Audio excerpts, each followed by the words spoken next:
Hello everyone, thank you for joining us and watching our Parenting During a Pandemic video series. This is part 3 of Are My Children Stressed? If so, what can I do to help them?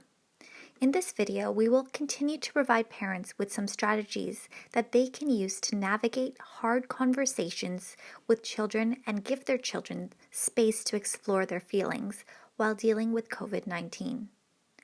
Many of the strategies that we will be sharing, parents already do quite naturally, so just keep up the great work and perhaps see if there is a new strategy you'd like to try with your children.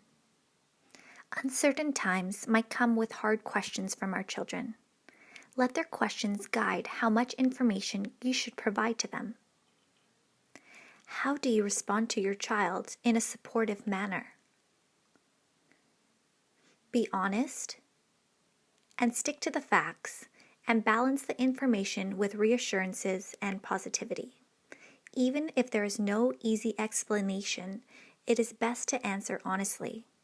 Again, stick with the facts and in an explanation that works for their age and understanding. But also positively, because we want our children to be informed, but also shielded from some troubling information that could frighten them. Depending on your child's age and maturity, that might be something like, yes, it is possible for kids to get sick, but kids' bodies seem to fight the virus well. Next, remind them of their role and the actions that they can take to protect themselves and others. Review and model the preventative things that they can do to stay healthy and safe, and in doing so, they will feel more safe and in control.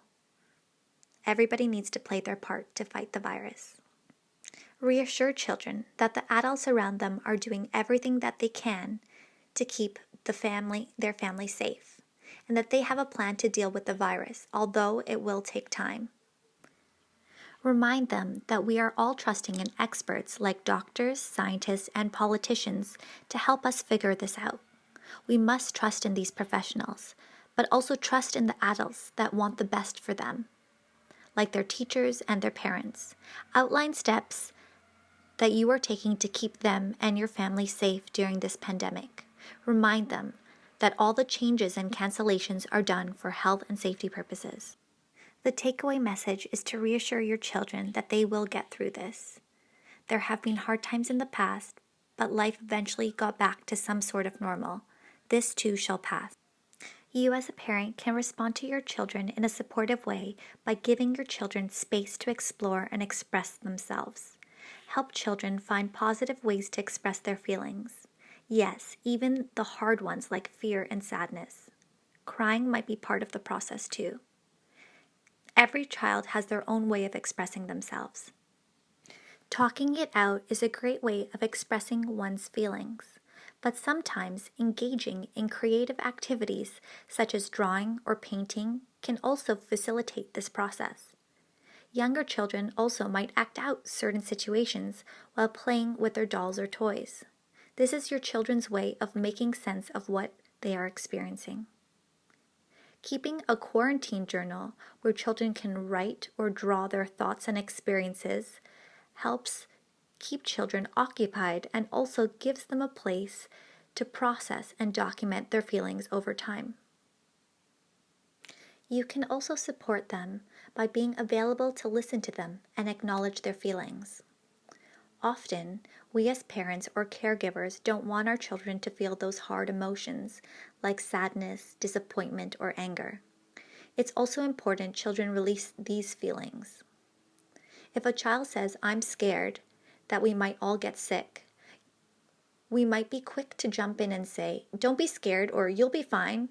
We try to minimize their concerns, but if you acknowledge their feelings, they will feel more heard and more safe and more supported.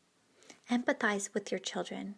You might say it's normal for them to feel the way that they do, and that many people, adults and children alike, might be feeling the same way as them. Help them to understand that they are not alone and that it must be hard with all the changes that have happened. Just like in adult conversations, sometimes we just need to vent, and once we do, we feel better. You can also relay an anecdote from your own childhood about a time when you were sad and what helped you. Children are often soothed by touch. Touch calms the heart rate and allows children to feel secure. Provide affection where it is safe to do so. Warm hugs can go a long way. You don't need to problem solve unless they ask for your help.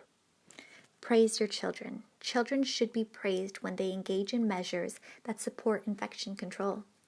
Thanking them for helping out reminds them of their responsibilities and conveys appreciation of their efforts. Praise them for adapting because this is a challenging time and they are doing. Praise your children for adapting because this is a challenging time and they are doing a great job. For additional information, please connect with us. For parenting support, please call 905-306-0577, extension 359, or email parenting@ncpl.ca. For assistance with crisis, stress relief, or therapeutic counseling, please call 416-455-8252 or email our counselor. For contacting the Kids Help phone line, please call 1-800-668-6868. Or for crisis support for children, youth, and families that's offered 24/7, please call 416-410-8615. Or if your call is of an emergency, please call 911. Lastly, I'm asking you to please fill out the 2 short surveys in our video description on our NCP YouTube channel. This way we can create more parenting content about topics that you and your family would like more information on. Our next video will explore relaxation practices for parents and children. Thank you and stay healthy and safe.